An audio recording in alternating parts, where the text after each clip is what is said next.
Hey guys, I'm Jen George. Today I'm live in the weird bunker that we're in at Fishburners. I'm here with Reza from WipeHero.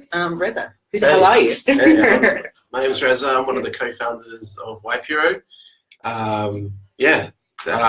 WipeHero is, we've basically created technology which allows us to wash any vehicle at any time without a single drop of water. So instead of you wasting your time and our precious water resources going to a car wash, you can sit at your home office, wherever you are, and we'll come to you and wash your car on the spot. And it's actually better for your car. That's awesome. And how did you get into this startup? To the start. So I actually came to Australia to do my master's initially. Oh, wow. Then I moved to the US to sort of do a PhD and then fellowship. Started my first startup in the US and came back to Australia having no idea what I want to do. So I started, I was like, okay, and then the previous startup didn't go as well. Like it was going well, but What did you do before this? So it was a biotech startup. Nice.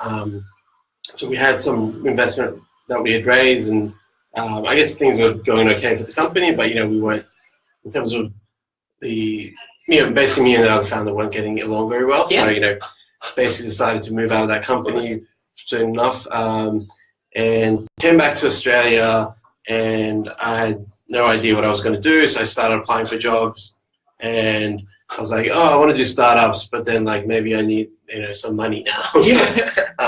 So I started applying for jobs, and basically I couldn't get a job. Yep. And that's when WipeHero was and then sorts of the ideas of WipeHero and it was there, and then started chatting with my co-founder Fred, and basically that's how it evolved. Yeah. So from your experience with your first co-founder, by the sounds of it, who shall not be named, what did you learn on how to approach with your new co-founder? I think communication is very key. Yeah.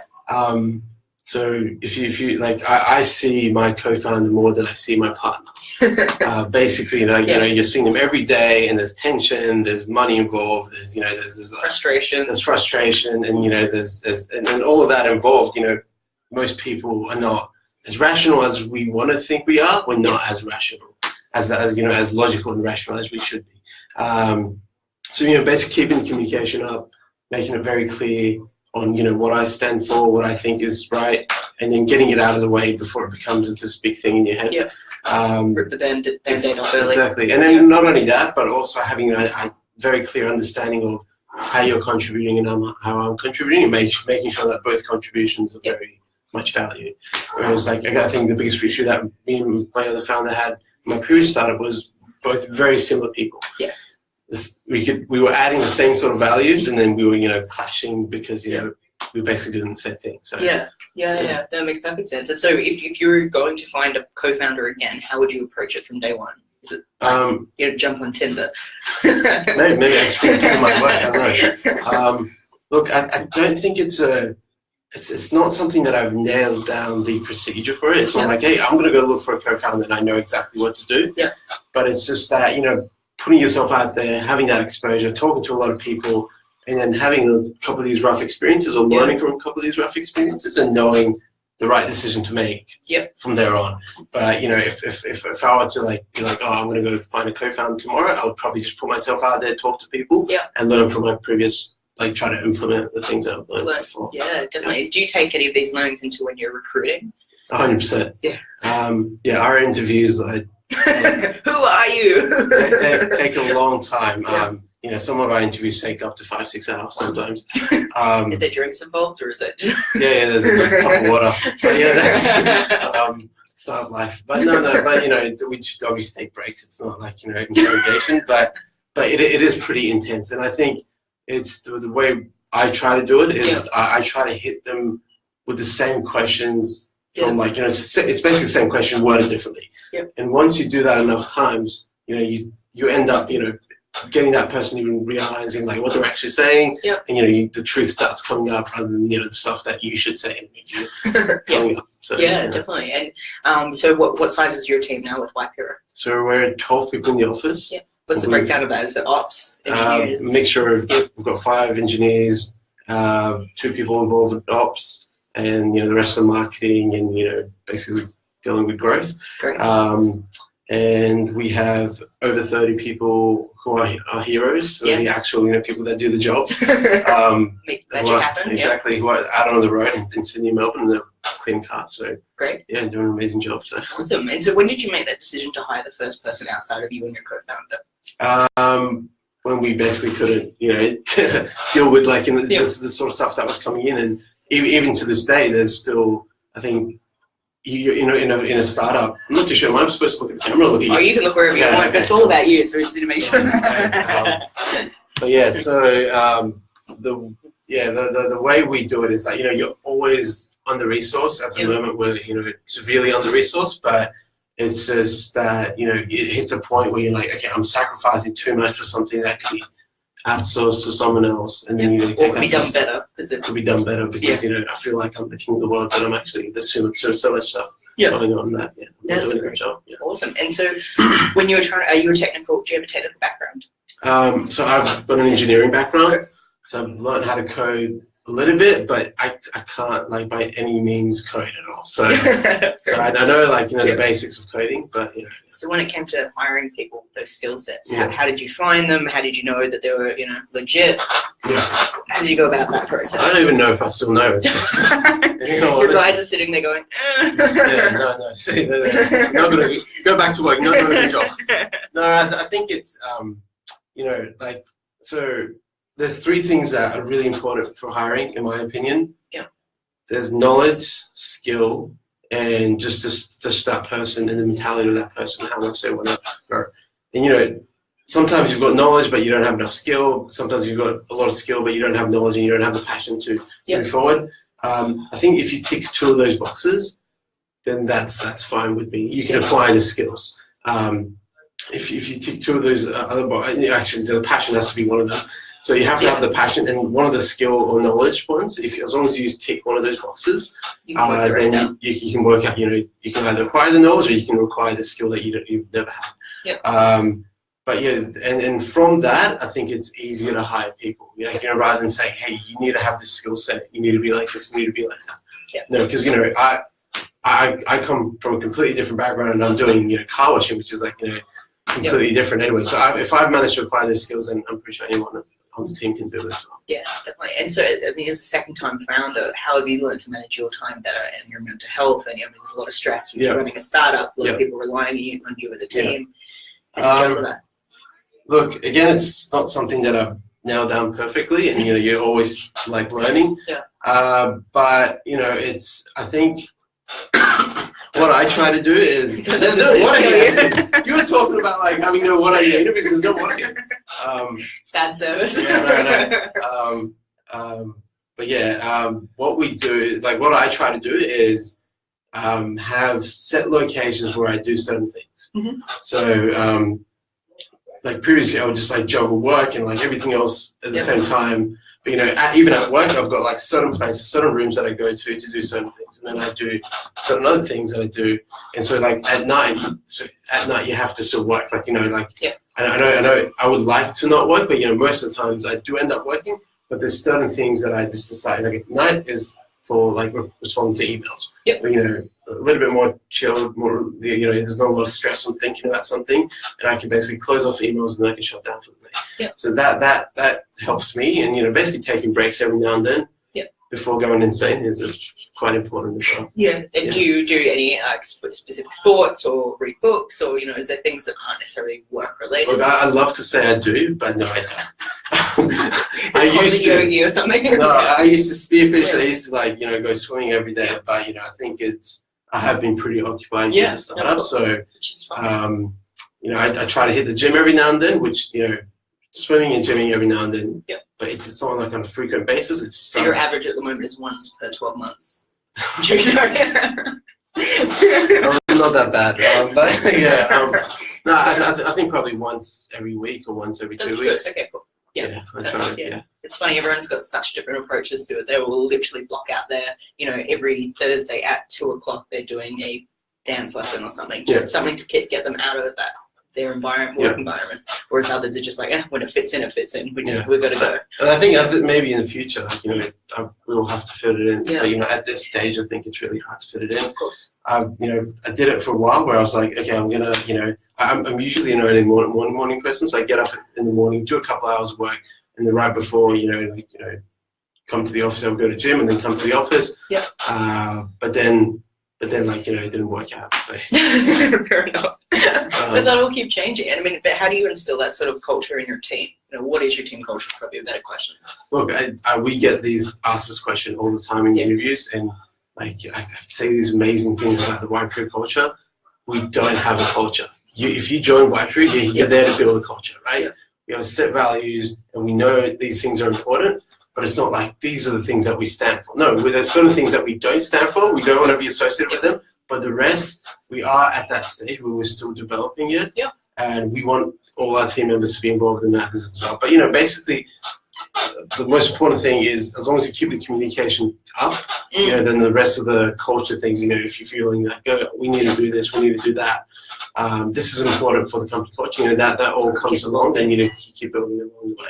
That's great. And is there any sort of startups or founders or corporates that you kind of look to for advice or guidance or leadership, I guess? Most of the advice that I get is from the US because of, I've spent a few years in the US initially studying and then having my other startup, which I'm finding that, is not as relevant for the culture in Australia.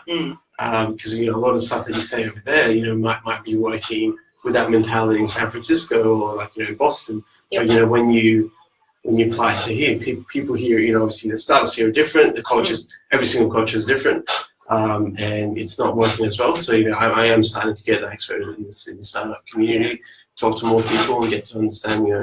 Make new friends. Yeah, but, we've got amazing investors that I look up to. So that's great. How did you go about finding them, or they find you?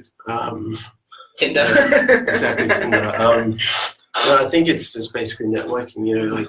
It wasn't like we never had like, I'm going to go talk to 20 investors to be able to find one. No, basically knew them from before, had a chat, they knew us. Yeah. And they knew we were going to raise, and they wanted to be part of it. So that's great. And so with your business, then, how have you gone about from day one trying to hack it together to scale it to then where you are today, controlling that supply and demand? Yeah. So supply and demand, we it's one of the biggest challenges for marketplaces. Yeah. So we don't have an open marketplace. Yep. It's still very much controlled, and because the difficulty in business that we have, or I guess the unique thing that makes WipeHero incredibly unique, and we've managed to crack that, is because we're not just a marketplace where you take something to one and to the other, delivered, or and that's that's the first part, and then the rest is actually delivering a service. Yes. Which comes with quality control, making sure they're on time, which is there for the marketplace as well. But there's a whole lot that comes after they actually get to the address as well. Yep. So we actually do control the marketplace, and we limit our demand based on our supply side. Yep. At the moment. We have let it open every now and then. Yep. But we're still experimenting on that. Yeah, definitely. And what are the sort of things have you tested out, when you think back to day one versus what you're testing out now? Rookie errors from our side is, we'll just put up ads across the whole of New South Wales, fingers crossed, right? And go, why is no one signing up in Surrey Hills where we need them? What sort of things were you doing day one versus what you're doing now? Well, so day one, it was actually a lot of offline. Yep. So all of our initial customers basically came from me, and my co-founder. We were going out to car parks and basically saying, hey, we want your car washed. Can we get your car washed? Basically begging people to get the service. And then it went to us putting us in, I went out and basically put on an accent for a few of these washers just to get get an understanding of what's going on. Most of our washers do come from non-English backgrounds, and most of them have been in Australia for a year or so, and so they the way they interact with people was different. So when we started, we basically got into that phase of, hey, let's be washers, trying to figure out what's happening. Did that for a little while, and then so we got the initial traction up, but what we did was that we found that it was basically impossible for us to be able to keep the density up enough where we could actually make it into a true marketplace. So that's why we went after businesses. Yeah. And so we acquired a lot of B2B clients, and that helped us bring up the density. It gave us a very unique value proposition in terms of the marketplace that we had, because we had density. You control your unit economics a bit more. Exactly, and then you can control that. Plus, it was a lot easier for us to allocate an extra B2C customer in the meantime. So that helped us significantly, and then from there we just making everything very targeted. Like, not just going all over Sydney. Making very targeted to specific areas. And not just making it targeted to areas, targeting to exactly. One day you target BMW owners in Surrey Hills, the next day you target Mercedes owners in Surrey Hills. Making it very targeted, and then again going back to those guys, studying them exactly, looking at how they came on board, why they came on board, why are they happy, why are they unhappy, and then basically moving on from that. That's great. What sort of tools do you use, or obviously Google Analytics and things like that? Excel.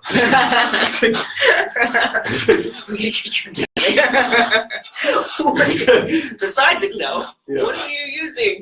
No, we've sure. Look. In all honesty, you can do anything with Excel. Like, if you're starting, and then a lot of people are like, "What do you do for this one?" I'm like, just start manually. I always swore because I'm so strongly against it. I swear, go fucking back to Excel and get it done in Excel, because people I need a dashboard to make this and make that. I'm like, you don't need that. You need an Excel file first. Yeah, and then you can Google, and they're like, how do I share that? I'm like, Google Drive. You can share that with multiple people. Yeah, that's how we start. At the moment, we've got a dashboard where it tracks where these guys are coming from, how much are they paying, where they're coming, what's the experience been like. Yep. And even though we have a dashboard, we still make a lot of mistakes. So we still, the dashboards are obviously improving. Yeah. But yeah, that's most of the stuff that we have, because we've got an amazing tech team, we either use tools that are out there and you basically implement them with APIs, or we develop. Yeah, perfect. That's great. And so, what's next for you guys? I mean, obviously, you're going to come for a lot more places. We're going to wash your car. That's do you have a car? I do. You can wash it. I can book that. Actually, I'm going to walk out until you wash your car. We'll do the next Facebook Live, get my car washed. Sure. And then I guess you guys planning on going international? Yeah, 100%. So we're in Sydney, Melbourne at the moment. Yeah. We've started experimenting with the US market. Yep. And where we want to be is, in a few years' time, we want to be basically the biggest car wash. Not only car wash, we want to be a concierge for all cars. Yep. It's not just car washing. If you think about it, from the day you get a car to the day you need to do servicing, there's all these complicated things that goes on with your car. Yeah. And I don't see why you need to go sit at a service center for 4 hours until, hey, have you changed your oil? With really bad coffee. Exactly, really shit coffee. And there's no reason to do that. I think all of that can be done at the push of a button. So the vision is everything that needs to be done with your car at the push of a button. First of all, be the biggest player in Australia, and be very competitive overseas as well. That's great. And would you plan on rolling out to more cities in Australia first, or do you think that it's better to find the most bigger cities or similar cities, Sydney and Melbourne, outside of Australia first, rather than going across Australia? I think we have two sides of our business. Yep. There's B2B side and the B2C side. Yep. The B2B side, we know exactly how it works, and we can expand that to basically most cities in Australia. So that will happen. But the consumer side, we'll stick to Sydney and Melbourne for now. Yeah. We're actually in Sydney at the moment. Yeah. But for I think in the next year or so, we'll basically stick to Sydney and Melbourne. Yep. And then look into doing it overseas as well. That's great. And is there startups that you look to for inspiration on what they're doing, or that you look, even if they're in different industries, they're ones that you're looking at going, wow, they're doing incredible things? I think there's no. There's not WipeHero. There's not one that comes in mind, and the difference is that the reason why I don't like that is because there's I look at growth rates and I look at companies that have made it, and I'm like, okay, I want to be that, but because each scenario is different, each business is different, each customer is different. Yeah. I can't really benchmark myself against, and there's nothing that WipeHero out there in the market yet. There's other people that have tried it and they failed it. I just don't want to be those guys. Fair enough. It's a good place to start. Yeah. And then Sydney startup community. What do you see that's working? What's not working? What do you think that can be done better? I think people are very nice, and people don't realize how nice people are here. very supportive community. Even though I keep telling people, like in the Sydney Startups Facebook group, it took me 6 months before they accepted me getting in. I got rejected like 5 times. I can't imagine why they wouldn't trust you. No, it's probably the beer. But no, like it took a while for me to like get into that. But other than that, like actually the Sydney startup community, the people there, people don't realize that they're super nice, super supportive, and sometimes I think too nice. Yeah. I think the one thing that would probably help a lot of startups is if people were a little bit more real, a little bit more realistic. If you think something's shit, just call it as it is. Call it as it is, right? Yeah. And then people are like, oh no, good on you. And I think it's whereas I think I think you might do well if you I think you might do well, but these are the risks. But just be aware of the risks that you're taking. Yeah. And but I don't think that that transparency is there yet. Everyone's like too nice, be supportive, be supportive, be supportive. Excuse me. And do you think that's the biggest difference between San Fran and here? Yeah, 100%. Yeah. People are a lot more real, like and a lot of time they're wrong. It's not like that culture, is right. But it's I think the right balance is also like key. Yeah. Keep pushing it to far right or too left is always like problematic. Definitely. And from a talent point of view, how do you think that is at the moment, or have you found it personally? Look, I haven't had to do a lot of hiring in San Francisco. Just sorry, for here in Australia, do you think we've got access to great talent? Do you think it's difficult, competitive? I think it's very difficult for certain areas. Yeah. Generally, people, I think, sometimes it's grown a lot. So right, I went to the US in 2013, I think. Yeah, 2013. And when I went there was going from spent a year and a half ish at UNSW, and then when I went before that, at universities or I don't think there was a startup thing at all, right? And people if you were mentioning people, I'm going to go for my own startup in San Francisco, and even though we had investors, they're like, oh, probably jobless, he's just there. Yeah. But I think people have understood that a little bit more. They've seen a couple of successes, and it's getting better. People do want to work at startups, but I think it's still quite difficult to take these people on board, which are on 150, 160, 200K salaries. Says well done. Sorry, I wasn't sure if it was a question. I love how you just like it right away. Probably should have shut things as well at the same time. Yeah. Sorry. Please continue. Yeah. So we're talking about talent, are we? Yeah. So it's really hard sometimes to bring people in who are on these incredibly high salaries and say, hey, look, I'm going to pay you less. I'm going to take a risk. Yeah. More equity, and we've managed to do that. Yep. That's why we've got amazing people on board. But it hasn't been easy. Yeah. And do you think that there's things that people can be doing to assist with trying to bring more people in? Do you think startups should be creating more visibility around, what they can and can't do, or the opportunity for people? 100%. I think Shark Tank is not supposed to be aired at is it Sunday? I actually don't know. Is it it should be aired at a time. If Big Brother gets aired at during the week, when people actually watch it. Those sort of things, if it gets shifted towards mainstream.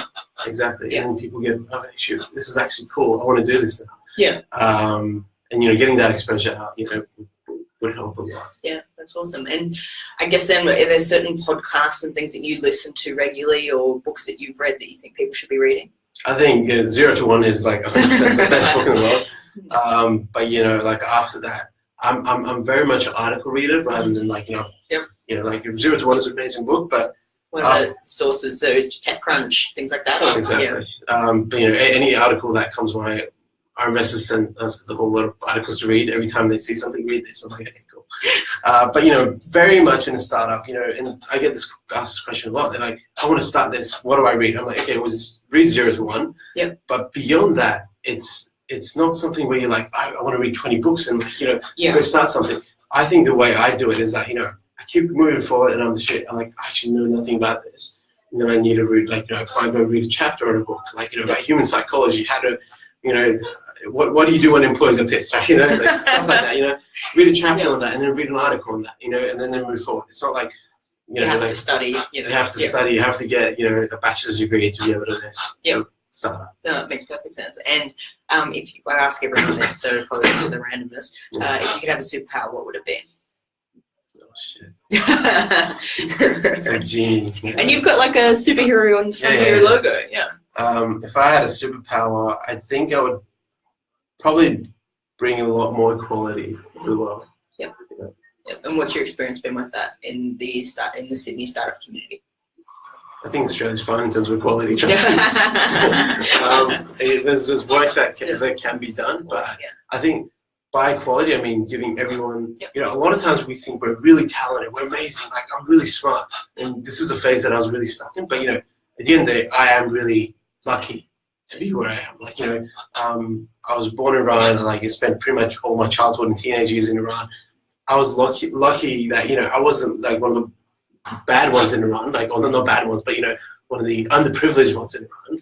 And I was like, you know, even though we were quite average, but, you know, being average is still like, you know, but I don't think if I would be here today if I was like, let's say, from an underprivileged family in Iran or from an underprivileged country, family anywhere in the world. And I think having that initial privilege is important to recognize and acknowledge. And then from there on, you know, you build whatever you have. And yes, other people have had better opportunities that you and they've missed out. But I think giving more people in the world that opportunity is I think that's something that I'm just passionate about. Yeah, that's awesome. And do you involved in any sort of community groups or things that actually actively work towards those sorts of things? Or yeah, having said that, no. No, I like jokes aside, I don't think I do enough. But you know, there's, you know, obviously little communities, you know, like especially like a lot of Persians or Iranians when they come here, they're like very scared. You know, I try to get involved and help them out. And you're like, oh, it's not as scary as you think it is. Like, you know, just do this, do that.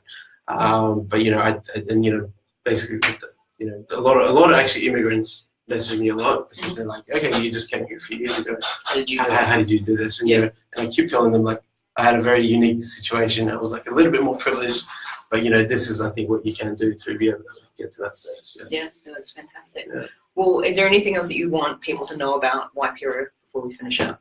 Yeah, WipeHero is going to take over the world. So be those first few people, and so then in a few years' time, you can say, "Look, I was the first initial adopter." Yeah, exactly, initial adopter. Yeah, so get on it. So where can they go to check it out? WipeHero.com.au. And if anyone has questions about things, what can you help people with? What can they hit you up about? I think Facebook or LinkedIn. Yeah. Yeah, I'm a bit slow in responding, but I'll make sure I respond. Get there eventually. Yeah, I'll get say like maybe 3, 4, 5 days a week, but I'll eventually respond to them. So that's awesome. Well, thank you very much for your time. Appreciate it. Thanks for having me. It's good. Anyway, guys, see you next time. I can't even remember who's next, but someone will be next. So have a good week. Bye.